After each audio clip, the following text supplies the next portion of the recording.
Less than 10% of global plastic is recycled annually. In the U.S., the number is less than 6%. Plastic pollution has grown so severe that cottage industries have grown up in countries around the world fully dedicated to inventing new machines meant to collect plastics that clog our waterways, erode into our drinking water and food, and harm or kill animals across the globe. Despite this, global plastic production is expected to triple by 2060. In light of these facts, plastic recycling is often heralded, most commonly by plastic makers, as a solution to the problem. Here in Houston, we're a global leader for the petrochemical manufacturing facilities that help make plastics. So it's no surprise that the industry is also launching new plastic recycling initiatives here in town, among them the new Houston Recycling Collaboration, a partnership between the city and ExxonMobil meant to recycle all forms of plastic here in town. However, recent investigative reporting has called into question both how much this collaborative is recycling, as well as the environmental and health consequences related to plastic recycling.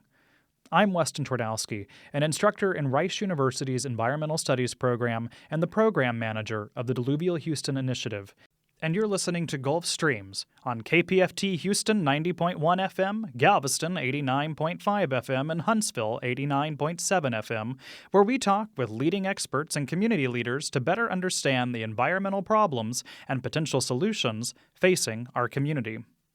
Okay, so today on Gulf Streams, we're speaking with Jennifer Haidaya, Executive Director of Air Alliance Houston, Brandy Deason, Climate Justice Coordinator at Air Alliance Houston, and James Bruggers, an investigative reporter at Inside Climate News. Jennifer, Brandy, James, thank you so much for joining. Thank you for having us.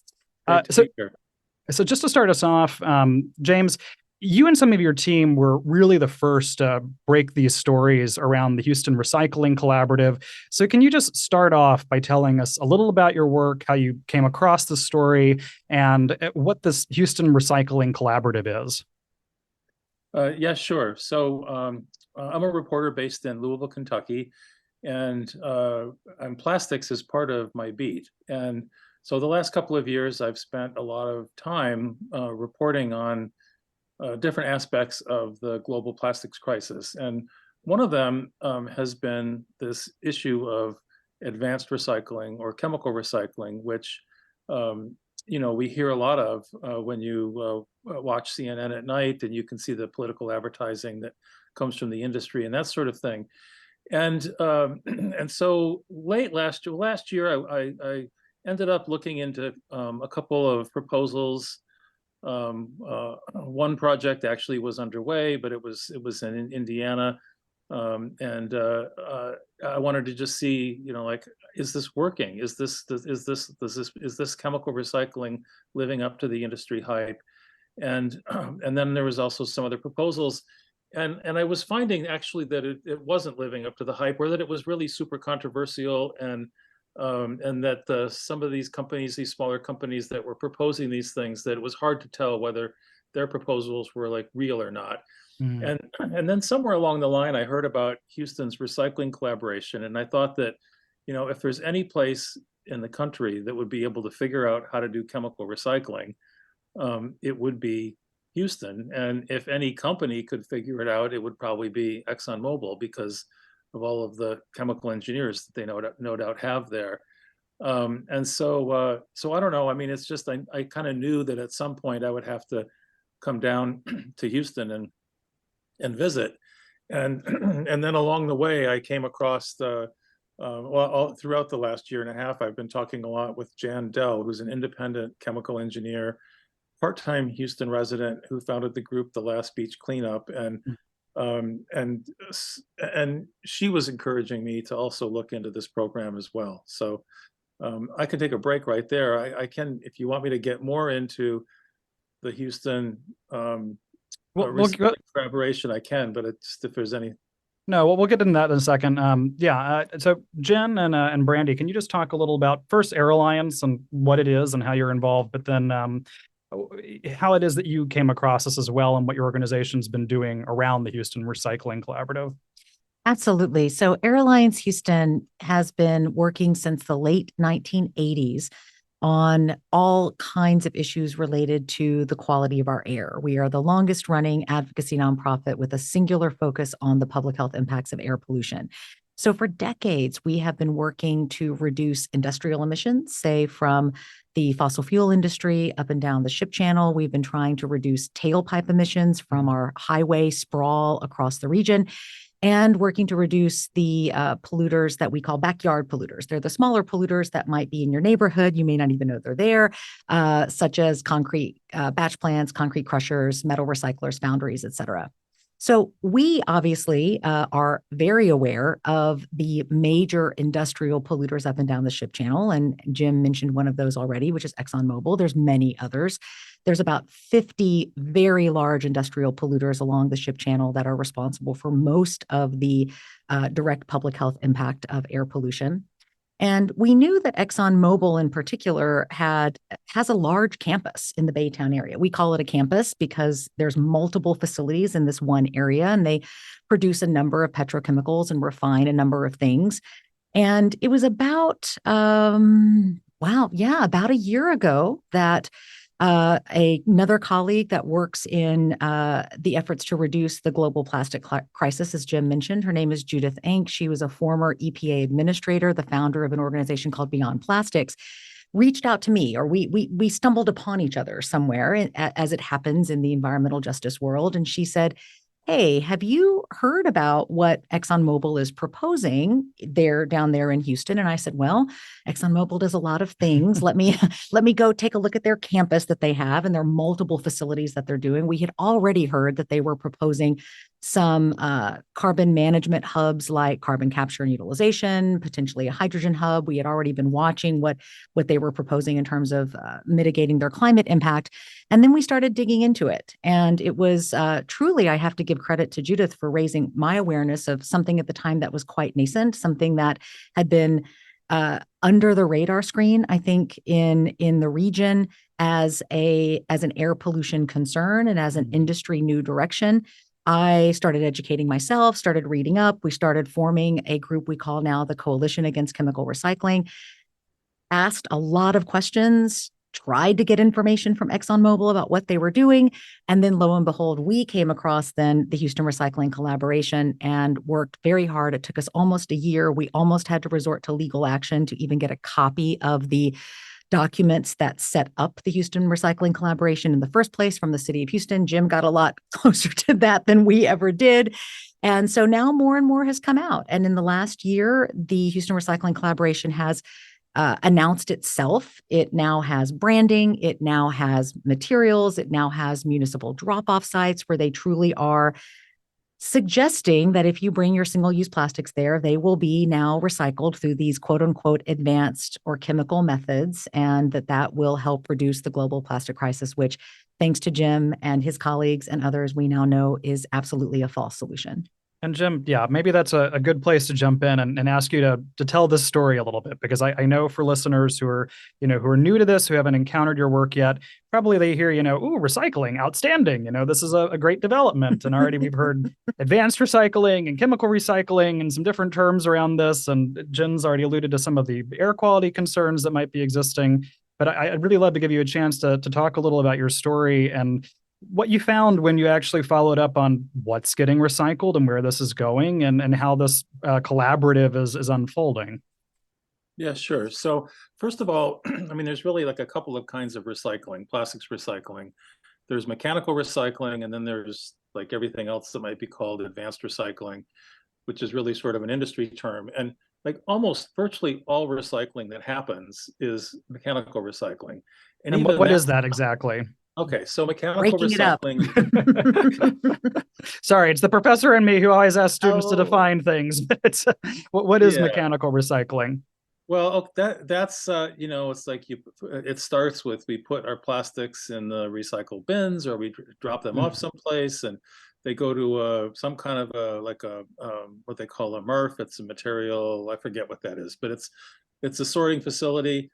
And then they'll go to another place. The plastics will go to another place, and they'll be maybe cleaned and chopped up and shredded, and they might go someplace else where they'll be kind of like remolded into some other product. So, the food packaging or something might end up getting turned into a park bench, or who knows, maybe the fleece, jacket. A tennis shoe now, apparently. Yes. I will already flag, this is Yeah. way more advanced than I realized it was. This is not what I was expecting. And that's just the mechanical recycling. Right.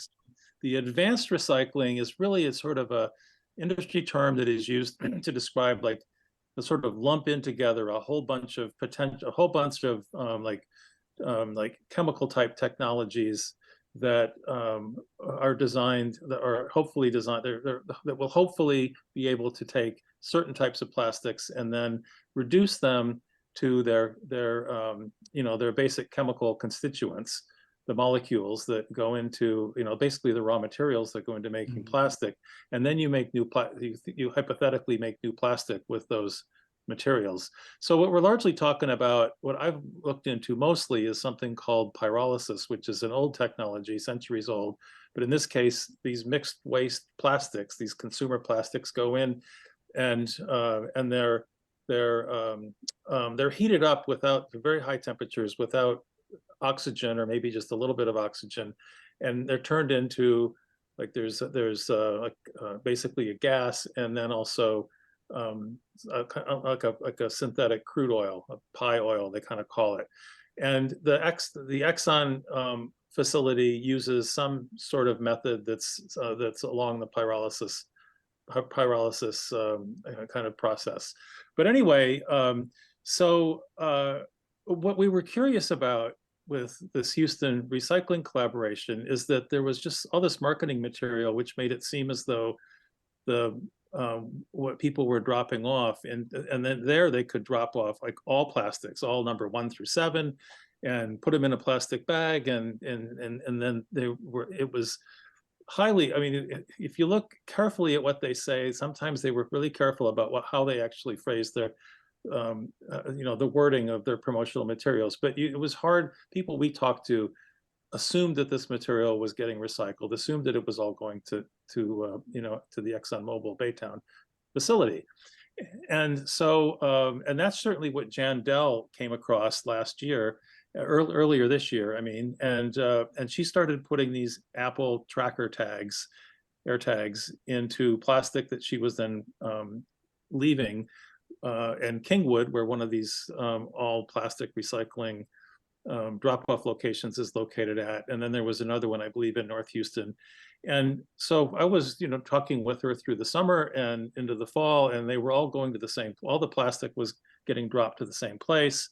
And it turns out it was just a small waste management business in West Houston, where it was just piled up outdoors in, your very hot summer, just kind of stacked up against the fence, and large pile, and that's where it's being kept. And the recycling collaboration is supposed to, when they announced this like a year ago, there was going to be this $100 million high-tech sorting facility that would be able to see, plastics are made with thousands of different chemicals, and so it's really difficult to do the recycling. Think of it this way. So if you're a bakery and you want to make like German chocolate cake or something, you want to have the exact same ingredients every time you're going to make that cake. And otherwise you're not going to, if you have all different kinds of ingredients, you're not going to have a German chocolate cake. And it might be something that's like totally inedible. So anyway, so that's that we found that this $100 million high-tech sorting facility was not even, there wasn't a site yet chosen that was public. No final investment decision had been made on it. And so that deadline has now been pushed back. We're finding that this plastic waste was not even getting to where people thought it was going. And so that became sort of the basis of the couple of stories that we did. If I could point a couple of things out about that, because I appreciate, Jim, you explaining the types of process in the start to finish. From the environmental impact perspective, there are actually multiple places where this kind of false solution of chemical recycling produces an impact to the environment. Mechanical recycling, as Jim's explained it, in and of itself creates pollution. It emits particulate matter. I mean, that happens. When plastic sits in a landfill and starts to deteriorate, it also creates emissions and it becomes volatile. We have had multiple instances in the Houston area, including one just a few weeks ago, where facilities that are holding plastic have literally caught fire. They can be dangerous for the community. And because of the lack of separation between industry and homes and the backyard polluters I spoke about, sometimes those fires can happen literally blocks from people's homes. I'm speaking from personal experience. The fire that happened a few weeks ago was a plastic recycling holding facility that caught fire about half a mile from my personal home. So that's a problem too.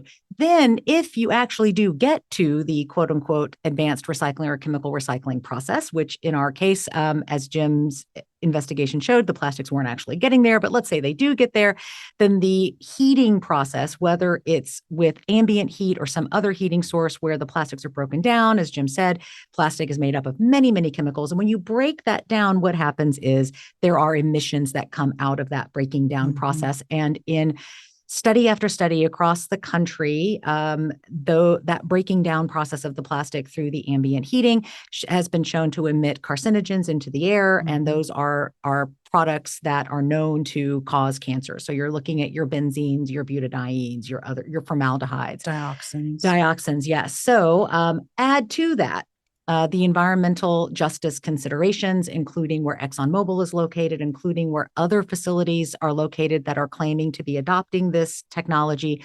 LyondellBasell and some others. They are all located in Houston and Harris County's environmental justice neighborhoods. And by that, I mean neighborhoods who are predominantly people of color, people of lower wealth, whose land and communities have been under-resourced and devalued by racist practices like redlining, which many of your listeners are probably familiar with, which have relegated people of color and lower wealth to areas that are surrounded and inundated repeatedly by multiple sources of industry and air pollution and other environmental degradation. So here we have multiple points in this process where plastic is producing a harm to the environment. It's happening in the Houston-Harris County area consistently in the same communities that are already inundated by air pollution.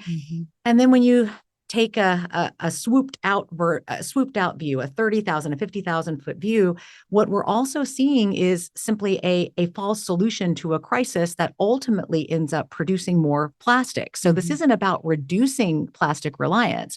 It's our fossil fuel industry saying, we have this novel solution, keep using your plastic. We'll simply do all these things to it, which, as Jim's investigation showed, are actually not what's happening.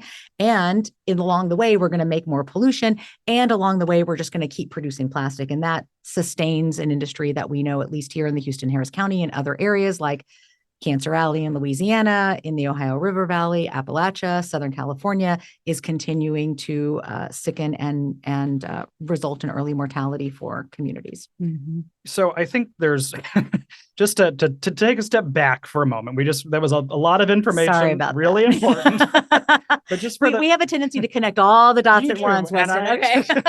That's wonderful. I am also going to pull us back a little bit and walk through some of this, because I think what you're really talking about is two Let's stories. Peel apart the onion. One of these, which I think you've just really well laid out the claim for, is there are distinct environmental harms, particularly environmental health harms, attached to how we're thinking about this recycling. That recycling is not as simple a process as we're thinking about it. It's far more complex. It has a lot more complex environmental effects in that process when we're talking about breaking down things that, as Jim was pointing out, are not the kind of normal numbers that we see on a plastic recycling, intake center, but these are things that we're really, doing at a very high level that involve all kinds of other chemical processes that release these chemicals. So there's this environmental health piece. The other piece that I actually want to focus on for a minute, though, is the fact that what we're being told is happening doesn't actually seem to be happening. Right. Yeah. Which seems to be a pattern with some of these industries. I'll just put that side note in. Okay. That was a large focus of what we were trying to do at Inside Climate News as well. And so, like, for example, Exxon will say that for every 1,000 tons of plastic waste that it processes at their advanced recycling facility there, that it will result in a decrease of 19% to 49% in greenhouse gas emissions. When you compare that to like plastic that would be generated from fossil fuel-based feedstocks.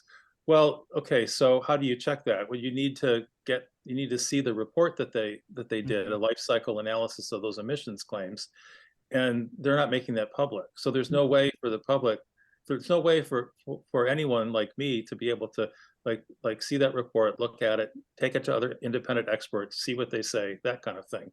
And then so that's just like one problem with their climate claims.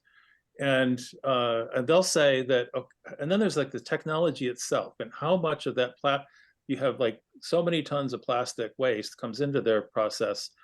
So how much actual plastic, new plastic can be made from a process from that particular process. And they said 90% of the processed plastic waste that comes into their Baytown operation is turned into, quote, the same basic molecules used today to make a range of products. Well, that's a very general expression. And they did acknowledge that those products include transportation fuel, for example. And Jan Dell, who's a chemical engineer, went through all kinds of calculations based on what she could figure out, including looking at their patents that they had for their process there, and determined that like the most possible new plastic that could be made from this is maybe 25% or less of what comes in. That's the most kind of new plastic that you could get from all of the waste from that's like a volume thing. So, I mean, there's also an interesting kind of lawyerly phrase and can be turned into chemicals that make products, which is not the same as saying are making products. Like we can turn a lot of things into a lot of chemicals. It doesn't mean it's going anywhere. Well, and if a bunch of it is being burned as fuel, I mean, earlier this year, the EPA in its draft national strategy to prevent plastic pollution kind of reaffirmed that it doesn't consider plastic waste to fuels or energy production to be recycling. And a lot of this, and then also this, just generally speaking, this pyrolysis technology, which we talked about before, there was a National Renewable Energy Lab paper that came out earlier in the year that found that only like 1 to 14% of the plastic that goes through pyrolysis can be actually retained as plastic. And so they didn't even consider pyrolysis to be what would be called a circular or closed loop system. And yet this is all kind of like veiled in this circular economy language. And then it becomes, there's this question of like, what's driving all that? We can get to the end of that as well. But then it becomes like, how do you actually, they'll have to measure this. And it's like, if you're doing mechanical recycling, you can actually kind of physically track the plastic particles as they go from what comes into their factory that does the recycling into whatever new products. But with chemical recycling or advanced recycling, they have to use accounting procedures that then open up the possibility for just a lot of mistrust and that sort of thing, unless you can have like a really trustworthy third-party certification system, which from my understanding, there really isn't one yet for this new technology. So, well, and to the point of trust, that's something that I want to turn to all of us to thinking about a little bit is the community buy-in for this. And I want to get to community reactions to this plant, but also just the fact that this is a partnership with the city, right? This says, city, I don't really understand, and I would love for you to help me understand this a little better, but what is the city's relationship in with this? Because when we look through the materials that are coming out at City of Houston, Lightendale, Basel, ExxonMobil, these various companies, what is the city's role and what are they doing to ensure that this is actually what it says it is? I wish I could speak to the city's role in assuring the accuracy of the claims. I can't answer that. I'm not sure any of us can answer that. But I think the answer to the first part of the question, which is the motivation for the city to engage in this relationship, is to look back at the fact that, yes, the city of Houston did release a climate action plan a few years ago and has been attempting to put itself on the map nationally for being a leader in climate action at a municipal level. And so we have had a climate action plan for the city of Houston for several years now. Interestingly, this technology wasn't even being talked about when that climate action plan was initially put together, but it has been folded into the city's efforts around sustainability and resilience and reducing the impacts of climate. And even to the extent that this year at the City of Houston's annual Earth Day event, there was a panel about this technology, they didn't call it the Houston Recycling Collaboration, but it featured some of the same names that we've been talking about here today as part of an example, a showcase, if you will, of how the city is leading and encouraging and mobilizing an all of community response to climate related issues, plastic being one of them. So I think the motivation, I think, is pretty simple in that the city, to give credit where credit is due, I think our current administration, compared to prior administrations, has recognized that it needs to take action on climate. That is a good thing. That's good. The county is in the same process right now as well. I think those are good things. We can all agree that we need our municipalities to have strong climate solutions.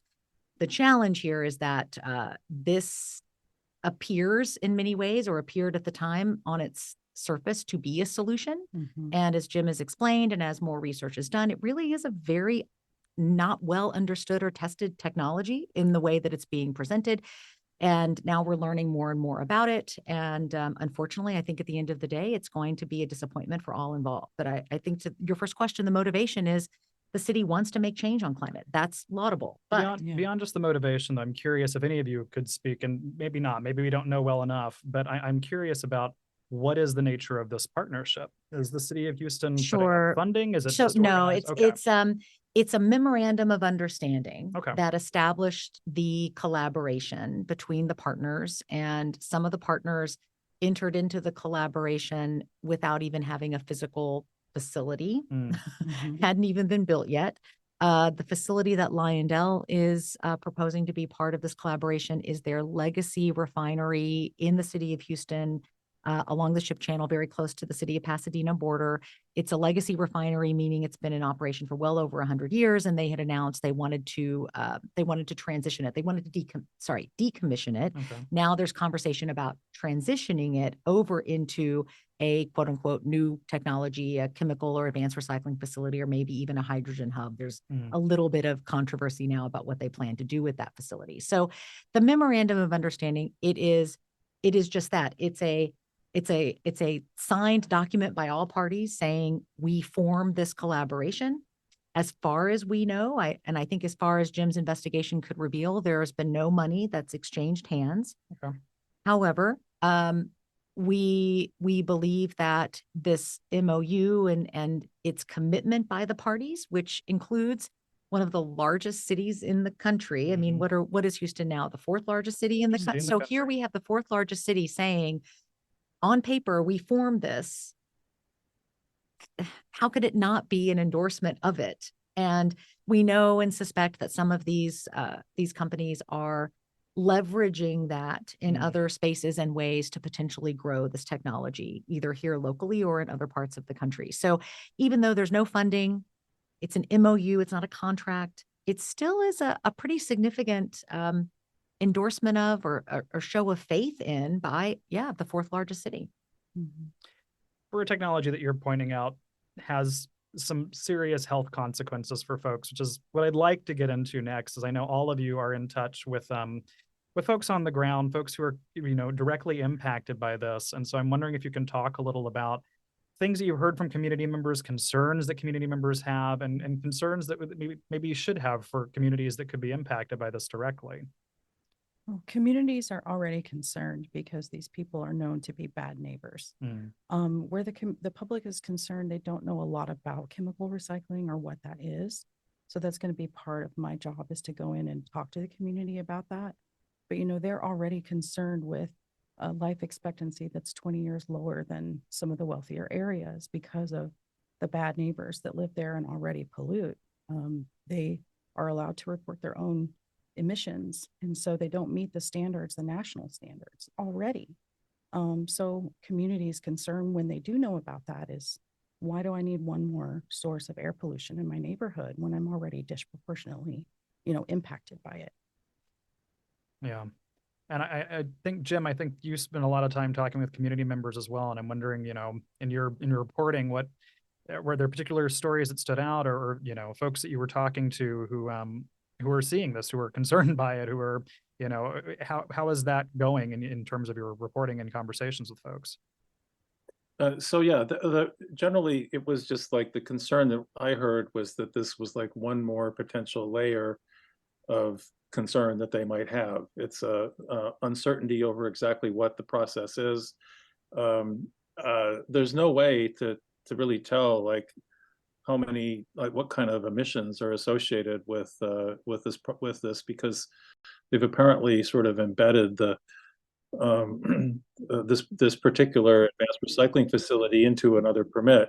So it's difficult to be able to they have they have a lot of questions.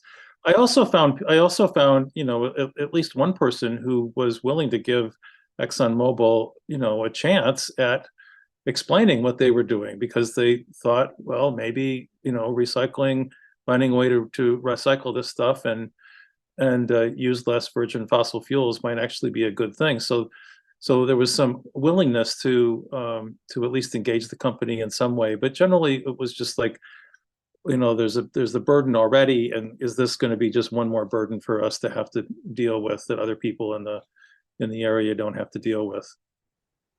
And I think that points to a question about just, you've mentioned at various points the difficulty of getting information about this in this process. I know Airlines, I think, spent a year trying to get a hold of that Mhm. memorandum. So Yeah, we asked very nicely many times. Not just us, but some national groups also were attempted to obtain that information. We got to the point where we were about to submit a Freedom of Information Act request, and were engaging with legal experts on how to obtain a copy of the document. And then we did get a copy of the document, and I think we were all surprised that what we got was in many ways such a benign document.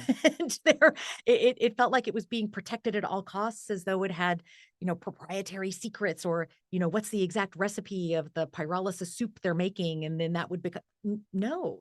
As I said before, it was a very simple agreement among companies to form this collaboration, and there were some details about who would speak on behalf of the collaboration. The only explanation we were ever given through this process was that because there are so many members of the collaboration, all of them had to agree to the sharing of the information, and that just took a long time.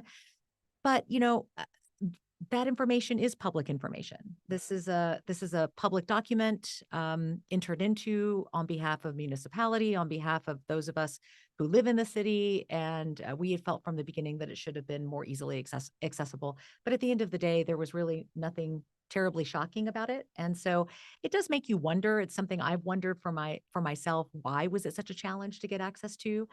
Um, Perhaps because it does lay out again that endorsement to a system, to a technology, to programming that is not fully understood or known, and so there's the public commitment to it. There it is. It's written down and it's signed off on.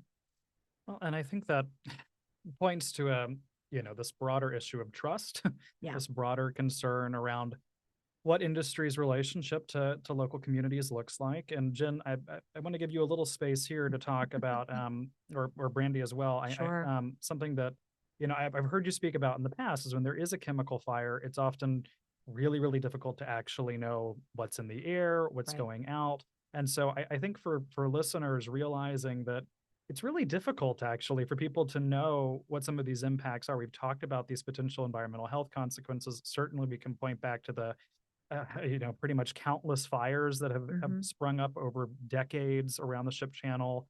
But can you talk to us a little about, if for someone who's perhaps a layman to this, it's a really natural inclination to say, okay, there was a fire. So like, what was in the air? Why don't I know exactly what I Sure. was breathing in? Sure.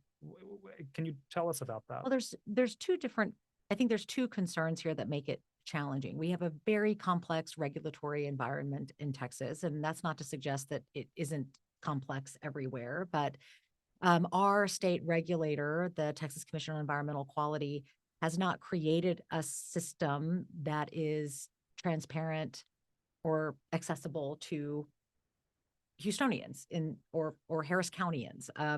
The regulatory system is complicated. The information about the regulatory system is also complex to access. So that's problem number one. Problem number two is the regulatory environment in Texas is such that we allow industry benefit of the doubt. I'll just call it that. We say to industry, you know what you emitted. You can tell us what you emitted. You can self-report what you are doing. And when you make statements, for example, after a chemical disaster or fire, that there is no harm to the community, there's no expectation or requirement to back that statement up. So we have a complex system where it's challenging to get information coupled with an environment that puts the burden of proof on the public and not the burden of proof on the industry that's responsible for the harm. So when there is a chemical disaster or fire, industry themselves they have 24 hours to report the emissions from the event, and it's self-reported emissions. There is air monitoring in some cases. Most facilities do have to perform their own literal fence line monitoring for their facility. Generally speaking, though, the permitting that outlines those requirements is also pretty relaxed. It's not as rigorous as communities would need or would like. And sometimes there is monitoring after an event of that nature by our regulatory agencies, perhaps by the county, sometimes by the state, sometimes by the EPA even. There are challenges with when that happens. It's very difficult to monitor the air in real time, especially when it is an active disaster. I mean, we would never want anyone to go into that situation, even if they're trying to monitor air quality. So there are some delays. And so because of those delays, regulators tend to rely on industry to self-report. And it's not in the industry's self-interest to report emissions beyond their permit limits. It's not in their self-interest to tell the public that there was danger to the community or harm to the air, because then that opens them up to litigation and legal responsibility. So those two elements together make it very challenging for the public to know what's being emitted. It makes it challenging for nonprofit organizations like ours who are dedicated to transparency and environmental impacts, to empowering community to advocate for their health. It's hard for us to get the information we need so that community feels knowledgeable and can take action to protect their health. Brandy, I heard you earlier and you were talking, and one of the things that you pointed out is that, well, to quote you, plastic recycling doesn't work. So can you talk a little more about what you meant by that, and what is the efficacy of plastic recycling? Okay, sure. So we've only ever been able to recycle about 10% of plastics. And that we're talking like 40 years we've had to. That's globally too, right? Globally, that's right. It's even less in the United States. It's somewhere between 4 and 6%, depending upon which number you look at. The resin numbers on the bottom that are surrounded by the chasing arrows of our plastics, to the consumer, it makes it look like everything is recyclable. Yeah. And technically in a lab, it is, but economically, it's not viable. No one can make money off of those mixed plastics. So your ones and twos are pretty easy to sort and recycle. Okay. But the other numbers are much more difficult and time consuming and costly. And how many numbers are there now? I feel like it's at least 7, right? Yes, I think we are up to 7. Yeah. So it's like your ones and twos and sometimes 5s can be recycled. Okay. So it's basically, it's just not affordable. It's still cheaper to produce new plastic. Even with this new advanced recycling that we're hearing about, that remains true, that this really just isn't economically viable, or even if it is somewhat economically viable, it sounds like not realistically going to actually make much of a dent in this problem. Exactly. So they're calling it advanced recycling, but a lot of these things have been around for decades already. and have already failed economically. There have been some that they tried to open the first time that there was a plastics crisis in the public, and people really wanted to do something about plastics. So a lot of these mechanisms have been around now for decades and have never been economically viable as a business for someone to make money. Which is why even after shipping it overseas, like to China for many years, they were even unable to do anything with it. They wanted to manufacture plastics, so they took on our plastic. Well, in 2018, they stopped taking it because they just said, you know what, we have too much trash out of it that we can't recycle, we can't make money on. And you can see the failure in plastics recycling over the decades when you look at the exponential growth of new plastic production. If we were doing such a good job of recycling our plastics, why do we have exponential growth of new plastic production? And when you look at the plastics that they find in the ocean, a lot of those are coming from rivers and tributaries from Asian countries where we have shipped our plastics to, because companies do irresponsible things with the plastics that they can't make money on. And then the governments of those countries then have a huge problem on their hands of what to do with this waste. And unfortunately, a lot of people do unscrupulous things with their plastic waste that they can't make money from. And that's how it ends up that we find this plastic in the ocean that's coming from tributaries out of Asian countries that is not purchased in Asia. It's purchased in North America. And so some of that is what you're suggesting is, we ship it over to foreign countries under the auspice, this will be recycled. No, we're doing the right thing, we're recycling. And in reality, it's just joining into trash heaps or being incinerated maybe, or just leaking out back into the world. Yeah, like a lot of it's contaminated. And they just can't recycle it, or it's too hard to sort, right? And yeah, companies don't always do the right thing. And they end up with a pile of trash on their hands that they don't know what to do with. So yeah, that's how we've ended up with this huge garbage issue in the ocean, washing up on our beaches. Well, and that also points to the fact that half of our plastic has been produced since, I think, 2000 or something. I mean, You're right. Astronomical that growth that you're talking about, the acceleration. And exactly, if these recycling initiatives had been more impactful or more useful, then certainly some of that might be slower, but also we would just see larger numbers actually being recycled, something that is actually quite low. Exactly.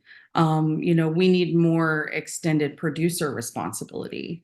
Those that are producing the plastic should be responsible for then collecting it and dealing with it. They're really the only ones with the money to recycle those difficult mixed plastics, and they need to be doing it in a responsible way. I think the other thing is that we really have to reduce our single-use plastics and mixed plastics, because even when those things are recycled, as we know, they're leaking toxic chemicals into the air, into the water. The microplastics are breaking down. So the recycling thing economically and environmentally really isn't ever going to solve the plastics crisis.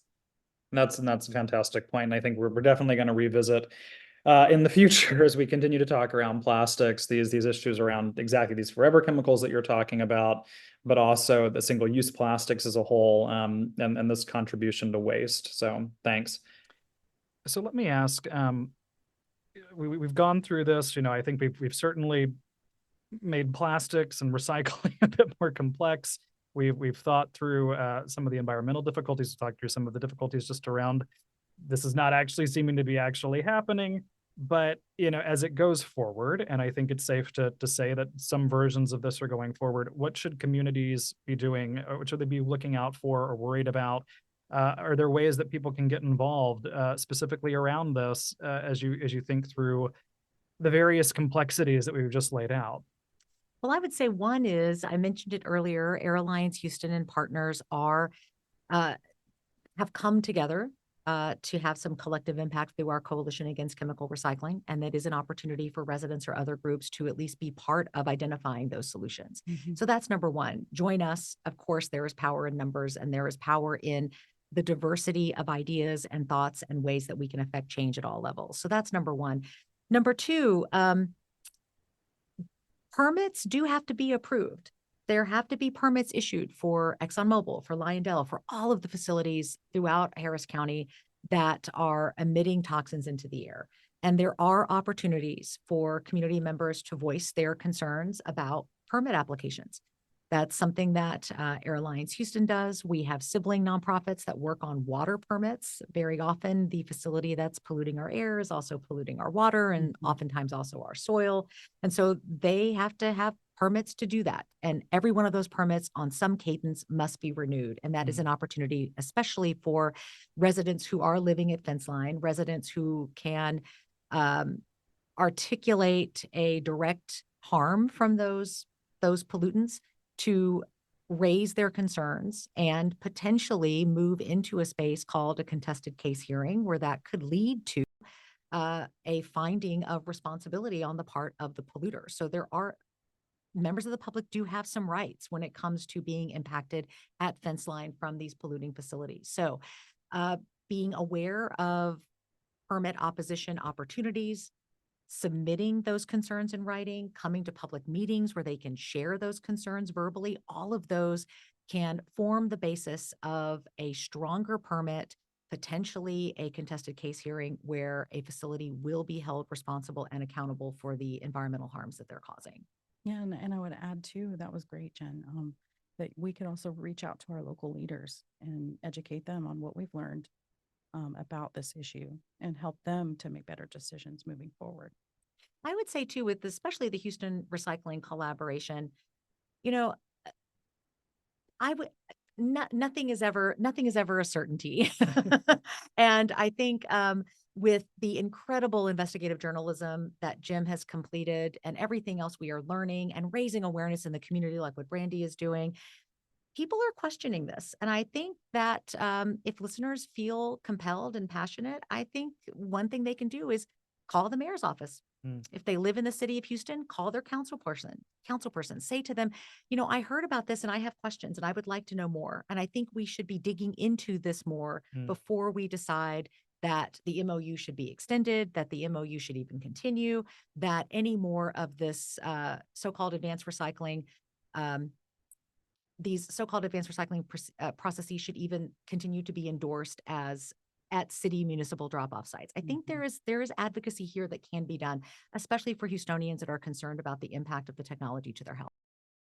If I could, Weston, in addition to the local issues and local concerns, I mean, this is all being driven by, like the global economy and the global plastics economy in many ways.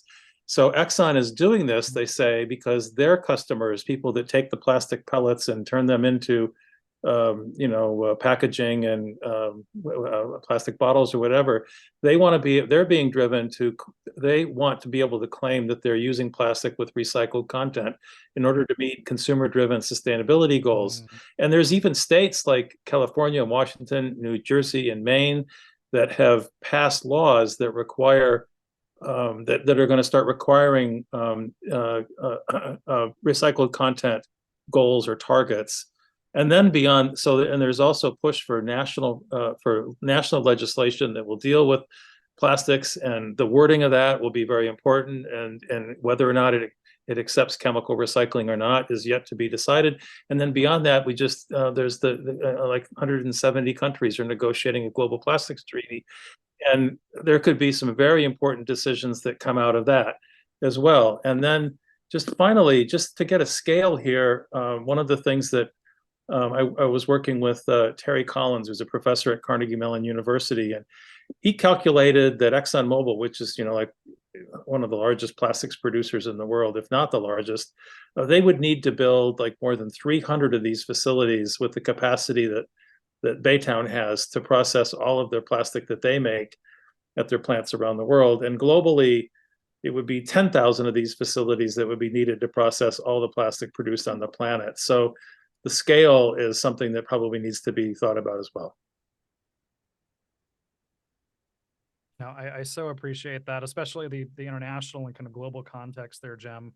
And it's something that we're going to continue talking about. Next week, we have an episode coming on. It's entirely about the petrochemical industry. We'll be doing some more really excellent conversations with Air Alliance, focused on a variety of different plastic and waste related issues. So I really appreciate that global side of this, and also the fact that it's not 10,000 plants around the world just to keep up with current production. Doesn't even tap into what we've already managed to create over the last decades, which is pretty remarkable and immense.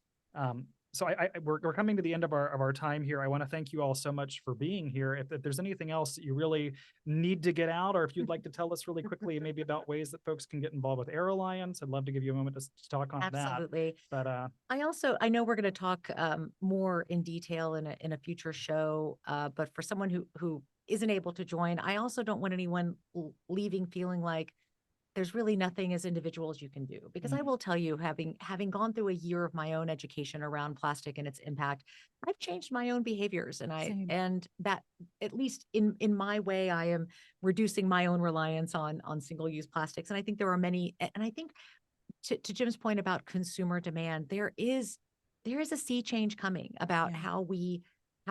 what we expect of our corporations, what we expect of our products, what we expect of ourselves and our homes. And so I'm excited to talk more about how we can ourselves live a more sustainable lifestyle. And I think that's exciting to see more and more of that happening here in Houston and across the country.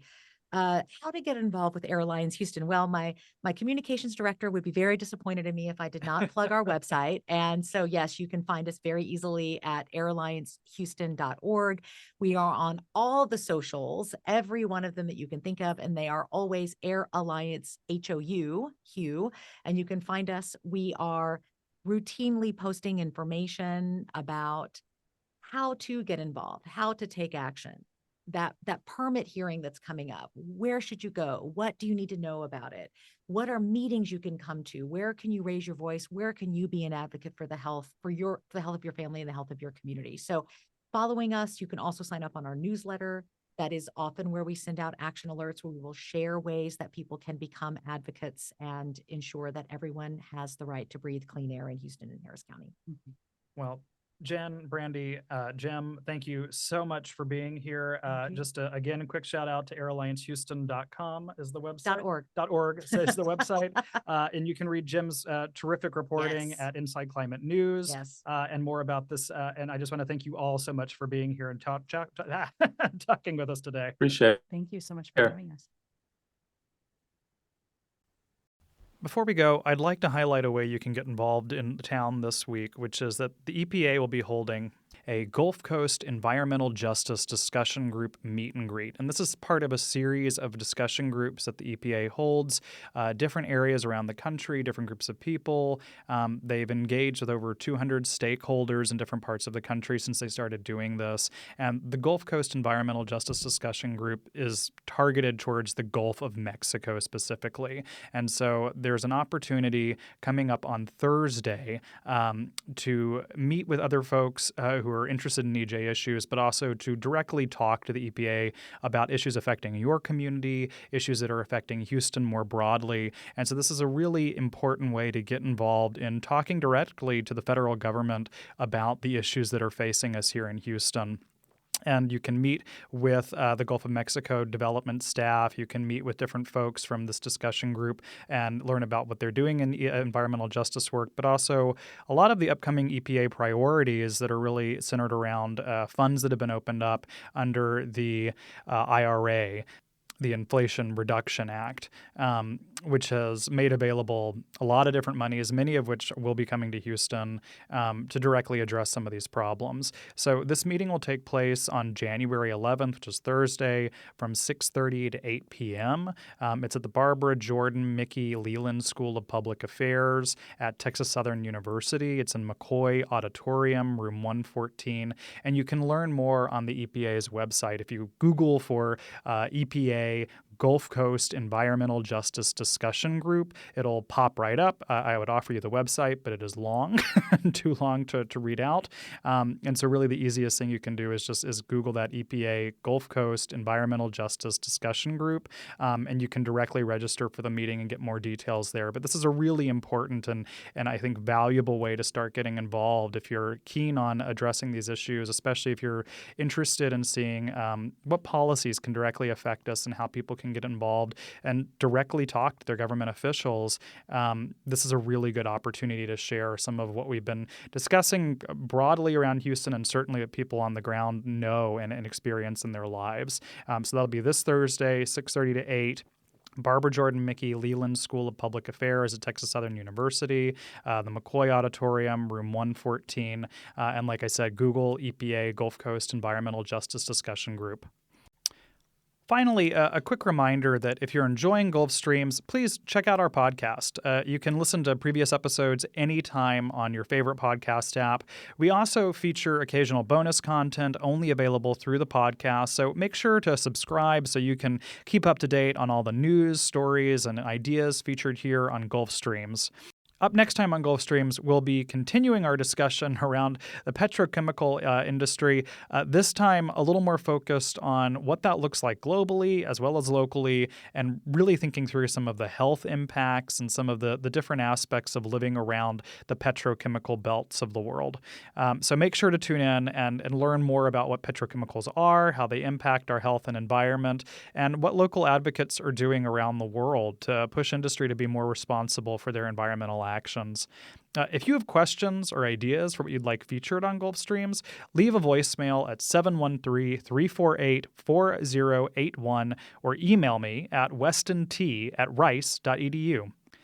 Gulf Streams is a co-production of KPFT and Rice's Center for Environmental Studies, with support from the Andrew W. Mellon Foundation and the Rice Sustainability Institute's Eco Studio. Produced by Weston Twardowski. Co-produced by Joseph Campana. Audio engineer Rico Enriquez. Research support provided by Jaden Bray-Boyce and Sienna Yen. Stay tuned for the R&R Show with Ronnie Renfro and Tom Richards here on KPFT Houston 90.1 FM, Galveston 89.5 FM, and Huntsville 89.7 FM.